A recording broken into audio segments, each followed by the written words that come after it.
Coming up today on Buzz in the Bin. South Bend's drinking water is testing above the national average for toxic chemicals. We'll tell you what's being done about it. Find out how Project Gear Up is helping our students prepare for the world after high school.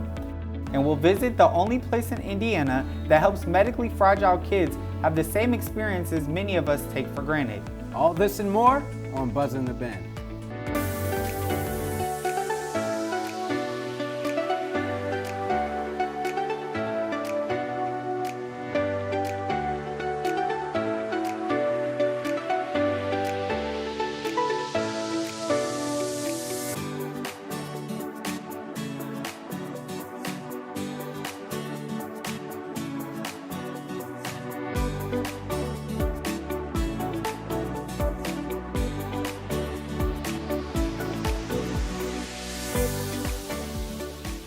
Welcome to Buzz in the Bin, the only news magazine covering all three South Bend community high schools. This is our community safety episode.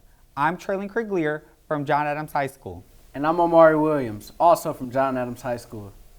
District leaders from South Bend schools scrapped Plan C, the latest reorganization plan for the school system, late last month. Instead, the series of town hall meetings that were slated to gather input from the community were turned into a listening tour. Instead of simply consolidating or closing schools, the idea was for the school board to gather information from the community on improving student retention and boosting enrollment. By gathering feedback from parents and community residents and allowing them to ask questions and share concerns and ideas, it is hoped that the board will be able to create a plan that will better serve the community moving forward. The last town hall took place on Tuesday at Monroe Elementary. The information will be compiled into a new plan, which the board hopes to present soon at a future meeting. South Bend Southside is undergoing significant improvement in an effort to enhance streetscapes, safety, and connectivity. Some of the projects are well known, such as the Rum Village Neighborhood Plan and the Ewing Avenue Streetscape Project. But there's another project South Bend School's CTE Building Trades program is playing a key role in revitalizing the neighborhood around Riley High School. This year marks the fifth house our students have built from the ground up. Inspiring homeowners, existing homeowners, to take care of their property more, because new homes are going up next to them, and so it's actually a big effect, because it's not just one house. It's changing older homes. They're remodeling them now. The property value have went up on the existing homes, and so we're actually helping the whole neighborhood change, and we're helping the southeast side become a more stable neighborhood, not just a neighborhood full of renters. When neighborhoods are improved, there's a ripple effect on the community, including additional housing space and more amenities such as restaurants and other businesses moving into the area. This raises property values, encourages others to improve their own properties, and take ownership of the changes and better health and safety of their community. A recent study by Notre Dame in the U.S. Geological Survey found that South Bend is one of 2 cities in Indiana with PFAS chemicals, also known as forever chemicals, in our drinking water. Reporter Elijah Young and videographer-editor Bruce Thompson set out to learn what this means for our community. You can't see or smell them, but the EPA assures us microscopic molecules known as PFAS, or forever chemicals, are contaminating South Bend's drinking water supply. We asked Riley High School science teacher Nancy Simone why these chemicals are so concerning. They don't break down in our body. We actually can store them. Some of them do something called bioaccumulate, which means that the more we get exposed to them, they build up in our system, so we can actually hit a toxic level. PFAS chemicals come from things such as non-stick frying pans, waterproof outerwear, and fire retardants, as well as plastics like disposable food packaging and plastic detergent or beverage bottles. Every time these things get washed, microscopic particles slow off and are carried away in our water supply. The EPA doesn't really have a toxic level limit until people have problems. So there's not good notes and resources on that quite yet, but they have put out that legislation recently that they've hit that limit in our drinking water. The city of South Bend is taking several steps to fix the issue. including closing and reducing reliance on some of the city's wells with the highest PFAS levels, upgrading its water filtration facilities, and hiring a group to determine some of the best treatment technology for our area, all of which will take some time. Meanwhile, Ms. Simone says there are steps we can take in our everyday lives to help reduce the amount of forever chemicals we ingest, such as drinking bottled water or using stainless steel or glass water bottles when filling up at school. It's important to note that regular charcoal filters, such as Brita filters, may not eliminate forever chemicals, so it's important to check labels when purchasing. But the best bet for reducing exposure to harmful chemicals is installing a reverse osmosis system under the sink. In fact, I have one at home, and they fit under your sink, and you can just do that at your kitchen sink. Ours is about, I don't know, it's about this big around. Holds about 4 gallons of water, and they're fairly I wouldn't say inexpensive, but they're affordable now. To learn more about filters that eliminate forever chemicals, Ms. Simone suggests checking out the website below. For Buzz in the Bend, I'm Elijah Young. October 7th is PSAT Day for South Bend schools. There will be no CTE. Freshmen through juniors must report to their home high schools for testing. Please make transportation arrangements ahead of time. If you wish to leave early after testing, you must bring a note from a parent or guardian. If possible, make those arrangements ahead of time as well. Seniors should not report to school, but do need to check in with teachers for their assignments. Anyone interested in joining Riley's WildBots robotics team is welcome to join Ms. Meyer in room 412 every Tuesday from 3:45 to 6:30 p.m. Students will be gearing up to build robots for state competition and hope to see plenty of new faces this year. The South Bend Community Hall of Fame will be holding a dinner to honor individuals who've made significant contributions to the community and beyond. In the spirit of the Education Foundation, each member of the Hall of Fame has modeled what it means to be a civic-minded individual working for the betterment of the entire community. Current South Bend students will be introducing this year's honorees. Those interested in joining the celebration from 5:30 to 9 p.m. at the Century Center on October 14th should contact this email below. Get ready to be spooked. Riley High School presents Fright Night, an evening of one-act plays. This time, students are stepping into the director's chair to bring 3 short stories to life, mixing romance, witches, and a little mischief. Performances are in the Riley High School Auditorium this Saturday, October 4th at 7 p.m. and Sunday, October 5th at 2 p.m. Still to come after the break, find out about a program aimed at helping South Bend students figure out their next moves after high school. And we'll visit a safe place that helps medically fragile kids experience more of the same things their able-bodied peers take for granted. We'll be right back.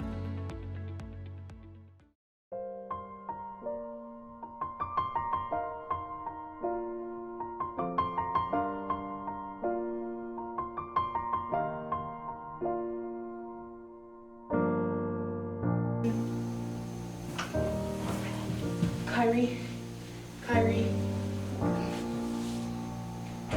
are you okay? Are you okay?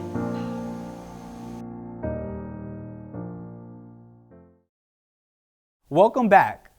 Ever wonder what you might do after high school or if you'll even graduate?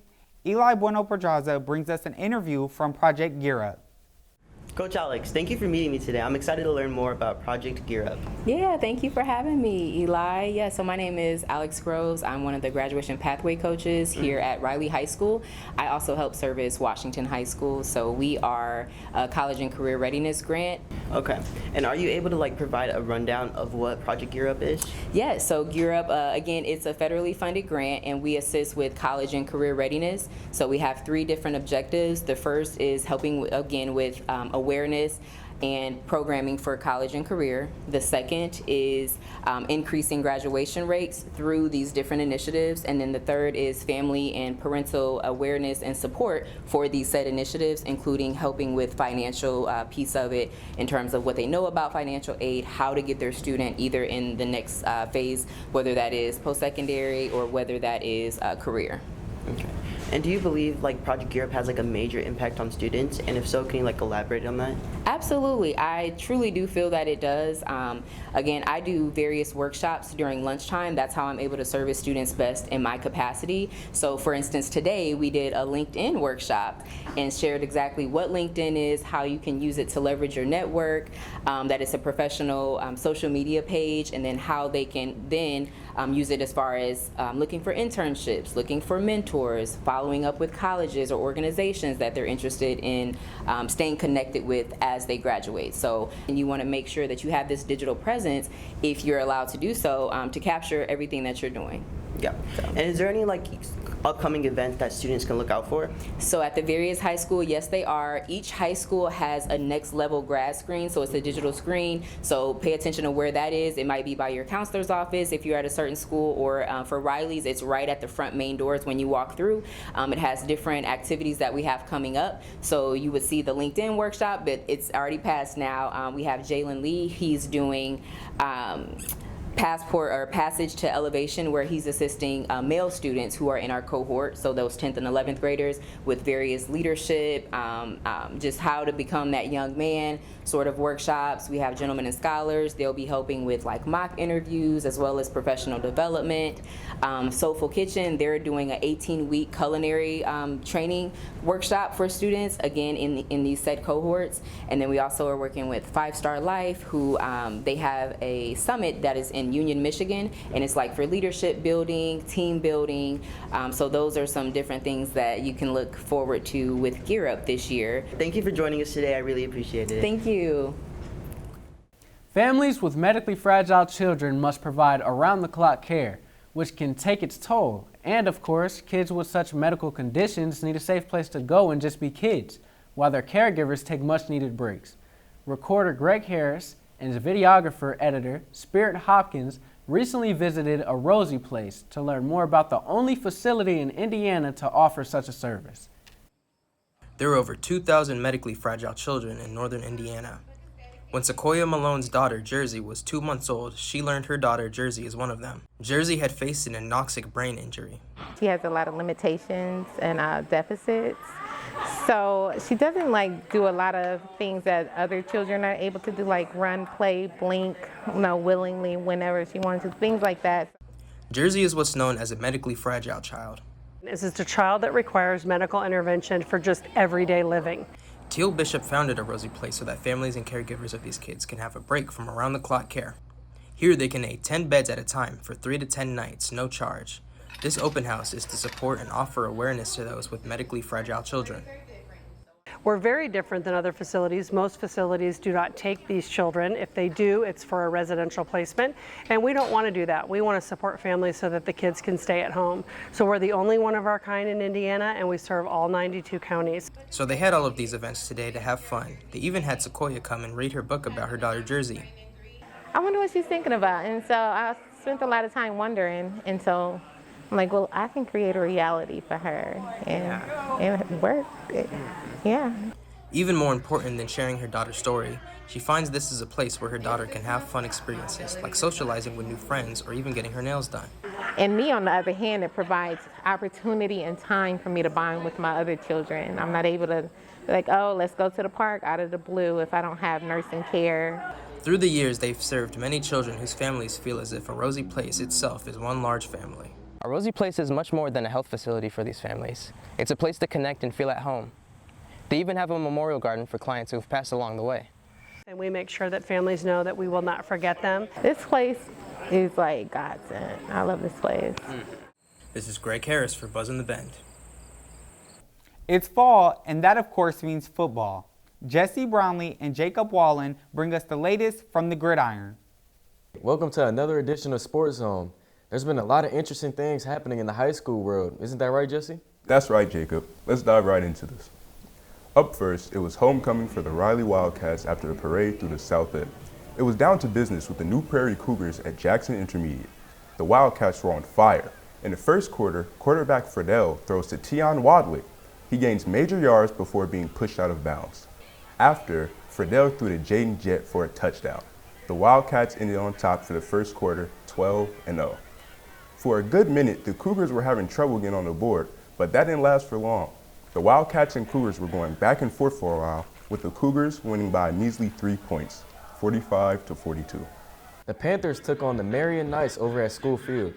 Early in the first quarter, our own Elijah Young threw to Jaden Lindberry, who broke for a tackle and ran down the sideline for a touchdown to give the Panthers an early lead. Scoring was consistently back and forth throughout the game. Elijah Young threw 3 touchdowns and ran for one, while Jaden Lindberry had 3 receiving touchdowns. The final score was 28-21, Panthers win. The Adams Eagles were on the road at Penn as Penn had just had their homecoming this past week. The Kingsmen scored on the first play of the game, returning a touchdown on the opening kickoff. But the Eagles weren't far behind with their own touchdown on the next drive, tying it at 7 apiece. Unfortunately, those would be the only points of the game for Adams. The Kingsmen ended up putting up several more points on the board with a halftime and final score of 42-7. So Jacob, how was it like to actually be out there on the field? I mean, it's all right. It's a lot of competition out there. Penn obviously has a lot of good guys, but we got a lot of good guys on our team too, athletically. We just need to be, I guess they're the more disciplined organization. But hey, we're working on it still, and we're looking to produce for the rest of the season. You know, they say if we win our next 3 games, we'll finish top 3 in the NIC. Hey, that's a big accomplishment considering, you've been here since freshman year. So there's levels, and it's good to see you, up. Yeah, we could definitely accomplish that. We just have to be disciplined and stay organized, and we'll get it together. Well, good luck on the next game. I'll be in the stands rooting for you. Thank you, Jesse. Speaking of our next game, we got Adams going against Washington tonight, which is bound to be a great game. Also, we have Riley going against South Bend St. Joe with a 7 o'clock kickoff. Meanwhile, in college football, the Fighting Irish had a great game against Arkansas, winning 56-13 on the road.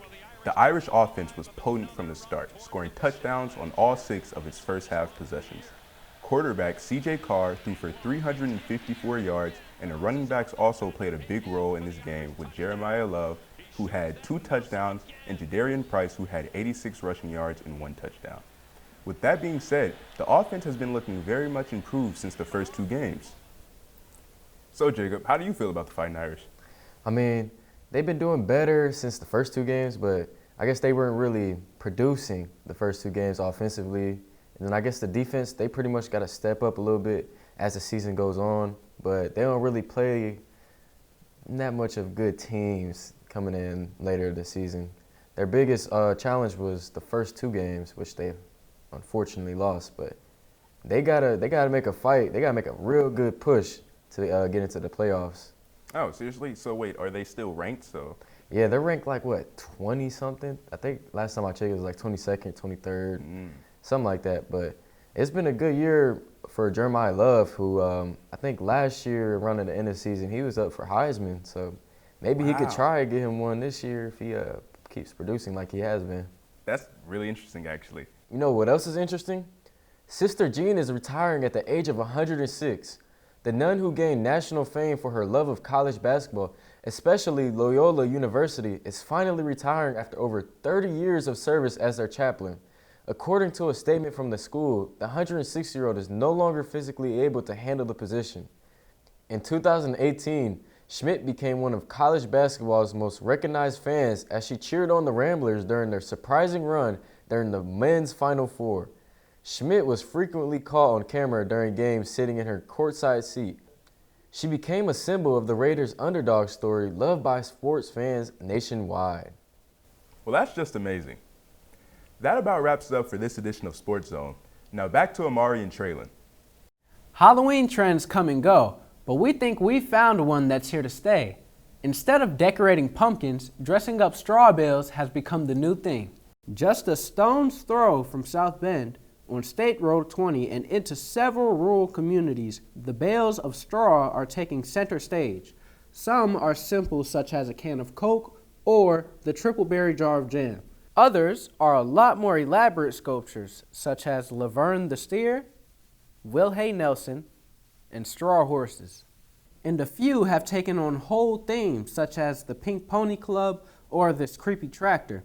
But our favorite is at Rise and Roll Donuts in Shipshewana, which pulled out all the stops with their Wonka theme.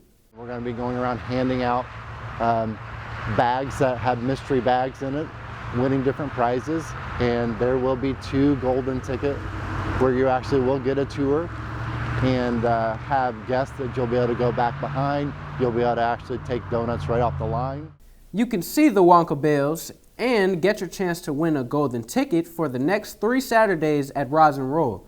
Many of the other bales we've mentioned will be on display in places like Shipshewana, LaGrange, and Howe, Indiana throughout the rest of October. Thank you for joining us for our Community Safety edition of Buzz in the Bin. As always, click that subscribe button and tap the bell icon to get notified when we upload a new video. And be sure to follow us on Facebook and Instagram. Tune in to our 24/7 student radio station, WETL 91.7 FM The Mix. I'm Treylen Criglear. And I'm Omari Williams. Have a safe weekend.